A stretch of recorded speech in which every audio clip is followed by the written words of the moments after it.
expect the unexpected. So this morning, I was reminded to somehow make a connection between this sort of academic, global macro, what's going on with the economy, and individual client portfolio. Not your portfolio specifically, but how we manage money in general.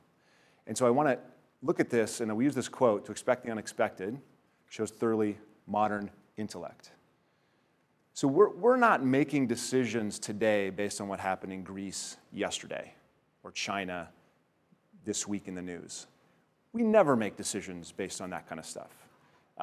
We're constantly looking at all the economic indicators, forming kind of a base case scenario, looking at what might surprise on the upside, what might surprise on the downside, and kind of deciding how we want to take advantage of opportunity and avoid disaster. And that's constantly what we're doing. And what we're talking about here when we're presenting is we're talking about what we're seeing, what some other folks might be saying, and really the purpose of these presentations isn't to tell you that, hey, next week we're going to make this trade if this happens in the economy. The purpose here is to sort of prepare you to listen to and filter through some of the noise that you're going to hear on CNBC, for example, or even CNN, or in the New York Times, or wherever you get your news, because most financial news, my opinion, shared by many of my peers, is just noise. We were talking earlier, there's 6 people on CNBC every morning, and they're going to give you all kinds of ideas. Some of it's going to be interesting and entertaining and fun. Some of it will actually turn out to be right, but we have no idea, as they give it to us, which person will be right, which person is completely making it up. There's no way to tell. And the third part of this presentation, we're going to look at some specific things that people talk about. Okay, market performance to date. So I want to look at something here, and this I'm going to tie our portfolios into what we see here, because that was sort of the request, and I want to make sure we do this. In 2008, 2009, coming out of crisis, we were out of Europe and out of emerging markets, not because we thought that the US everything was undervalued. Everyone was in a parking lot. You know, the traffic was there, and no markets were moving. We went to the kind of the safest market, the one that we understood the best, and we tightened up, and that's where we were. And that was the US market. Okay, and slowly, over 2009, 10, 11, 12, 13, the US market took off to the point where, and everywhere else sort of stayed in the doldrums, to the point where we decided, slowly over time, to start transitioning assets out of US markets into emerging markets and international markets. And we'll talk a little bit more specifically at the very end. We are still not at global, we're still not at the global market cap international. It's like 35% of developed world, non-emerging, the developed world, non-US is 35%, okay? So we're still at about 23, 24%. So we still haven't even completed that cycle. And now, the US market, after 2013 and 2014, is even more overvalued. And those other markets are maybe fairly valued, a little bit undervalued. So we've slowly moved by assets out of something that's overvalued into something that's undervalued, not because we think something's going to happen next year, right? Because we think the 8 to 10-year window favors buying assets cheaper. That's all. Like, so we're not trying to guess and move it today, which is why we do it incrementally over time. So the US market in 2013 and 2014 was awesome. Not all of our assets were in the US market, so we didn't experience as much awesome. But we have a lot more global portfolio than most of our peer group. And if you look here, so far year to date, that's up. So we have recaptured some of that, and this is as of June 30th, obviously. Emerging markets given quite a bit of that back in July, China specifically. We'll talk about that. But so this whole transition is, this was up in 2014, flat 2015. This is down in 2014, up in 2015. No one predicts how that's going to happen. So what we do is we always maintain 3 disciplines. And these 3 disciplines are 3 disciplines you can write down. These are the 3 things that we do, and we always think in terms of these 3 things. Asset allocation, diversification, and rebalancing. So asset allocation, in the simplest form, is how much stocks, how much bonds, and for us, how much cash or how much alternatives, okay? Diversification is among the stocks, what different kinds of stocks do you own? Do you own some big ones and some little ones, some domestic ones, some international ones, emerging markets, frontier? What do you own inside that category? And then rebalancing has two parts. One, to your plan. You have a plan, you have an asset allocation that we've decided is the best one for you, given where you want to go. And so we're going to rebalance back to that. And also sometimes we're going to think, you know what? Long-term fixed income doesn't make sense right now because it's risky. There's more volatility in that than is necessary. The benefits aren't there. We're not going to own that in any portfolio. Okay? So we do remove things that don't make sense. Right? And that's part of that rebalancing sort of reallocation conversation. Does that kind of make sense? Okay. This is a terribly designed slide. What it shows is the Dow Jones is all over the map, and the NASDAQ and the S&P are really stable. That's completely wrong. It's just a poorly designed slide. It should be a percentage line. What it's trying to show is everything's pretty flat this year. It went up and down, but this is an issue of what am I trying to say? What's that? The scale. Thank you, the scale. The scale is tweaked on both of them. The idea is, at the end of the first 6 months, the Dow Jones was down about 1%, S&P was up about 0.2%, NASDAQ was up about 3%. Nothing really happened in the first half of the year, domestically. Okay, GDP. Every time I do this, I'm about a day or 2 days in front of or behind the most recent conversation about what the GDP print was for that quarter. And we were looking for it this morning. What's the GDP for second quarter? What's the GDP? It reports on the 30th. But we did find one that was reported today by the National Statistics. What was the website? It was the Bureau of National Statistics, but it turned out to be Great Britain. And it said. They're doing great over there. David told me, he goes, it went up 0.4 in the first quarter. I'm like, no. It was down 0.2 in the first quarter. Maybe they retyped it. Maybe they reprinted it. What is this? I couldn't. So the first quarter was down. You kind of see a pattern here. We do second quarter, third quarter, and then we see a first quarter dip again. So what we're going to see in this quarter's print on the 30th is you're going to see a restatement. What they're trying to figure out is every first quarter they alter the metric, and they try to figure out what they're missing in the metric. And so this quarter, we're going to see this second quarter, we're going to see a larger change in the alteration of the metric that might affect the first quarter, may affect first quarter of last year. These things are such massive moving targets, even when they're not changing the metrics.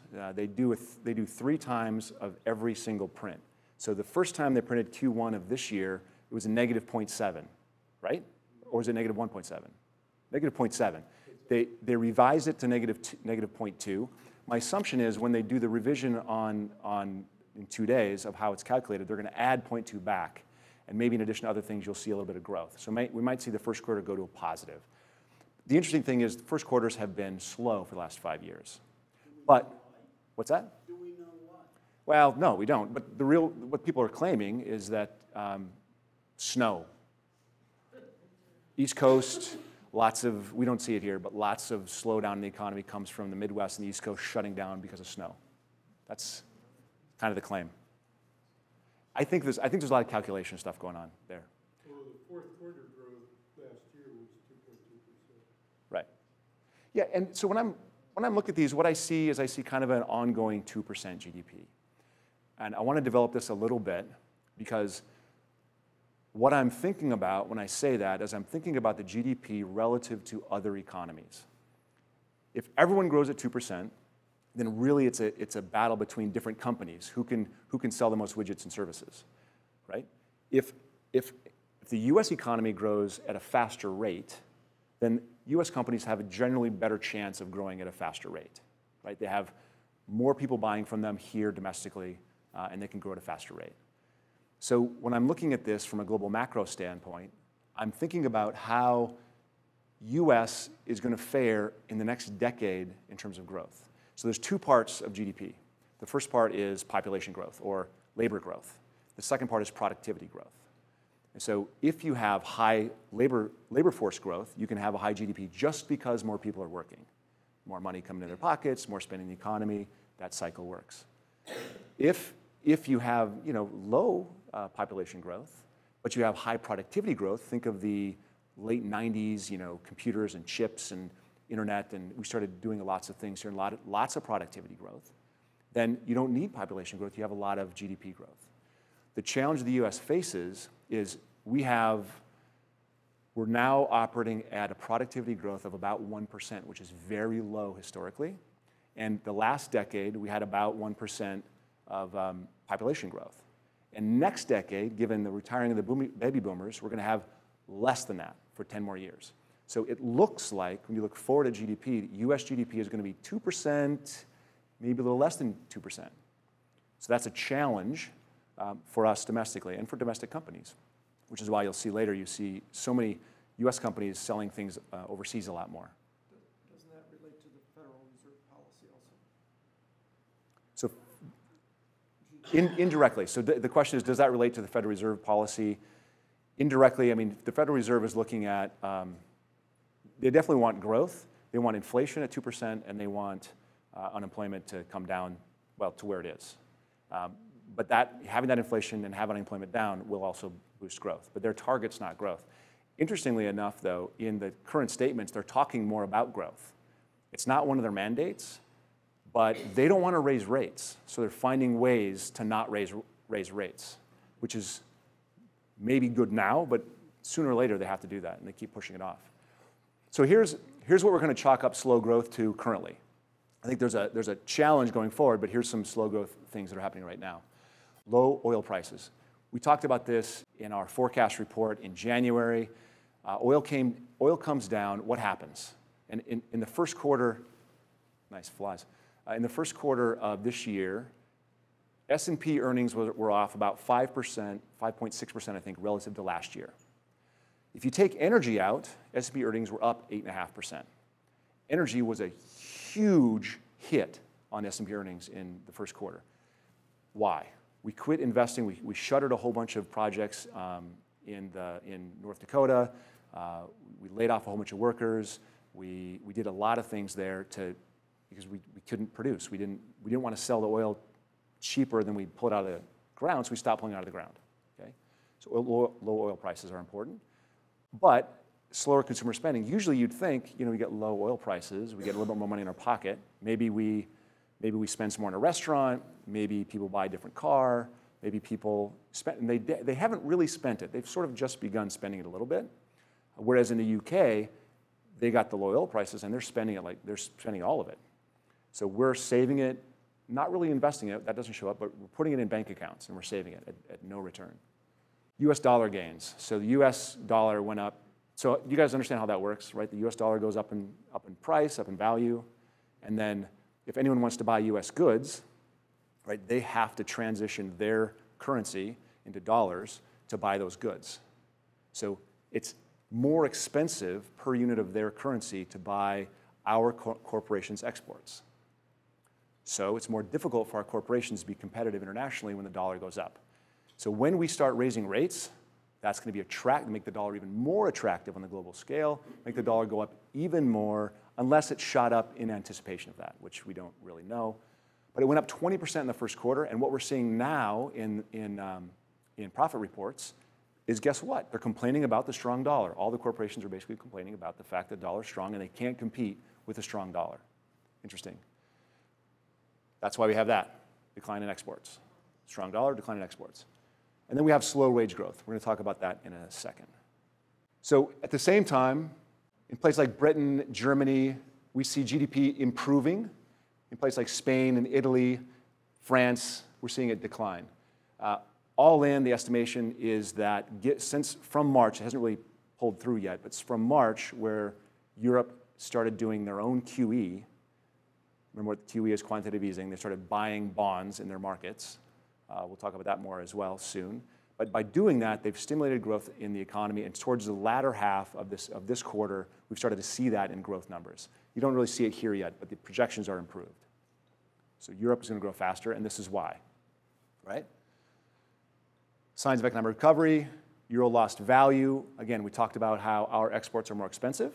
So when they buy a whole bunch of bonds, they print a bunch of money, the value of the euro goes down. So when we translate our currency, which is high, into their currency, which is low, we can buy more of their goods more cheaply than we can buy goods from our domestic companies. So when we can do that, their exports increase, so their companies are poised to grow more quickly than our companies simply because of the dollar exchange rate. You ever remember this? Swiss National Bank, they removed the peg. And usually when currency shifts are like small, 2-3% moves. Overnight, 30% move, 28% move in the Swiss franc. And we'll see what that looks like here. So did anyone know who this is? Soccer players? No? Westham? No? Okay. No? All right. So some of these slides are just for me. So 30% gain against the euro. Stock market slump right away when it happened. Swiss stock market lost about 10%. Currency brokers become insolvent. A lot of people that were trading the currency or doing the exchanges went broke and went under. Loans and mortgages. So imagine that you're a borrower and you have Swiss francs as your currency. You're a borrower in euro or in Swiss francs, and I'm remembering the CFA triangle, how this works. If you're borrowing in the wrong currency and the currency goes against you, when you pay it back, it's 30% higher. The cost of it is 30% higher.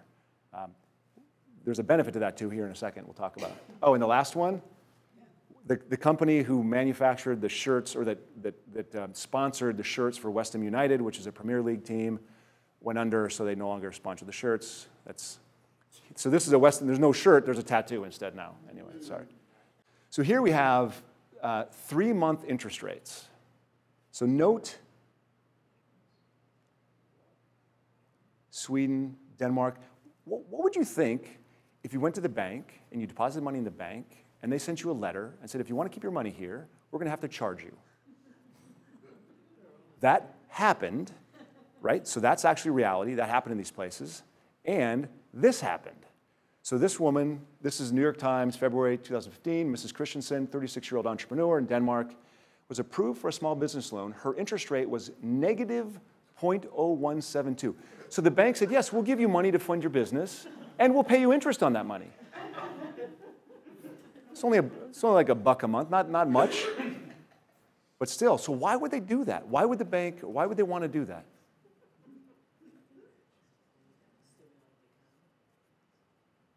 So they want to do it because it's a better use of capital than have it sit there and degrade because of the inflation that's going to happen in the currency.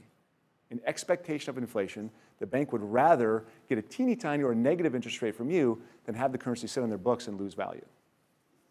So euro area stocks did a very good job. I'm trying to remember, end of the 6 months. The UK was basically flat. France was up 13-14%. Germany was up 15%. So in Europe, those countries did really well. And Bank of Japan tried to do QE again. Oil prices falling foiled them, right? So they're trying to boost inflation to 2%. Deflationary oil prices come down. It didn't work. They're going to keep trying. The Nikkei was up 24% in the first half of the year, phenomenally. So what they're doing to stimulate their economy is stimulating the market, and it's stimulating the market enough that they're actually selling some widgets. They're actually doing a lot of reforms that are shareholder friendly in Japan. Shareholder have not been the most well respected in Japan. Now they're getting there, which is great. Hong Kong, India, China, most were up 10-ish%. Hong Kong was actually flat. The other ones were up 10-ish%. Okay. What explains the gaps? Oh, the gaps are Yahoo data not available. Could be like a holiday in markets, something like that. So China fell off a cliff, right? Everyone knows that. It's very heavy in the media. But we're going to talk about who invests in the Chinese market. Who are the investors that are making Chinese market do this? First thing we're going to do is talk about how companies are engaging in this. So does everyone remember the .com? Right? Company didn't have to have earnings, didn't even have to have a product, didn't really even have to have a business plan, and people would buy their IPO. Like, we're going to sell, I don't know, dog food. We're going to send it through the cable on the internet. It's going to pop out of your light socket, and you can feed the dog with it. Oh, really? That makes a lot of sense. I'll invest in that. So here's what we have. We have a hotel group rebranded itself as a high-speed rail company. Fireworks maker became a peer-to-peer lender. Ceramic specialist became a clean energy group. they're doing this because those companies that are perceived to be of higher value, get a higher PE ratio, will just be bid up. Why? You said it earlier, I have a hard time stating it. It's really difficult. They're gamblers. So here's the statistics. 85% of the market in China is retail investors. People going to their stockbroker and buying and selling stock. 85%. That's between 20 and 30% here. The trading volume on the NYSE that's by someone like us going to a Schwab placing a trade is 2% of the market. 2%. It's like 40% in China. Huge volume, and all the behavioral things that go with that. They're also, when you look at China versus almost any other country and their index, they're the highest frequency trading. They trade more quickly and more often than anyone else. They're also the lowest average education level. Right? So they're fully engaging their primal instincts when they're investing. They're gambling, gambling, gambling. In 2015, and this is one of the statistics, in 2015, 66 million retail, go to your stockbroker, accounts were opened in the first 6 months of the year. 66 million accounts, and are funded and leveraged. So anything that happens is going to be very, very amplified by fear and greed. And that's, so one of the notes that came out of this market conversation is they shut down the traders. They stopped institutional trading on the Chinese exchange when it hit 25% negative in like a 2-day period, right? It crashed. China said no more selling by the institutions, which is the people who would manage the money that we would have there, okay? No more trading. You can't sell the stuff that's falling. Here's the thing. They're not buying that stuff. Like when we look at our emerging market portfolio, it's down 7. You know, China's down how much? It's not down as much. We don't own the stuff that's being affected in that way because they can see this. A pet food company trading at 221 times earnings. Sauna maker, 285. Some of that manufactures fans. You know fans? My son has one on his nightstand because it's hot. 732, they're paying $732 for $1 of future earnings. That makes no sense. This is classic bubble. Doesn't terrify me at all. Not actually that worried about it. I would take this as part of the news you can completely and totally ignore. The thing you might see us do is you might see us invest a little bit more in emerging markets because the panic is overdone. So remember, and we've said this for years now, China was growing at 10.5% 7, 8 years ago. And China made a distinct effort. They said, what we're going to do now is we're going to slow down the economy. China is a massive economy. And so what they said is we're going to target 7% growth. So what does that mean, they're going to target 7% growth? What it means is they're going to hit somewhere between 6.5 and 7.5, ideally. Like they can't actually target 7. It's got to be a range that they're going to hit. And they're hitting the range. And maybe they'll slow it down more, but now they're saying, you know what? We've slowed it down enough. Let's boost it a little bit. And they have so many tools they can boost it. And we'll talk about this more in a second as well, but they want to be a global powerhouse. Geographically, militarily, and economically. They're not going to let their stock market fall out of bed. It's not going to happen. Okay? All right. This is what happened. We kind of already talked it to death. The other thing about it, it was up, 80 year to date, and then fell 30. So still you're up, geometrically you're up 40%. Arithmetically you're up 50. That's still it's still a top performing market for the year, even though it's so bad in July. Not to worry about it. Okay. This to me is more interesting. So I've been to multiple presentations and people are talking about the liquidity in the bond market.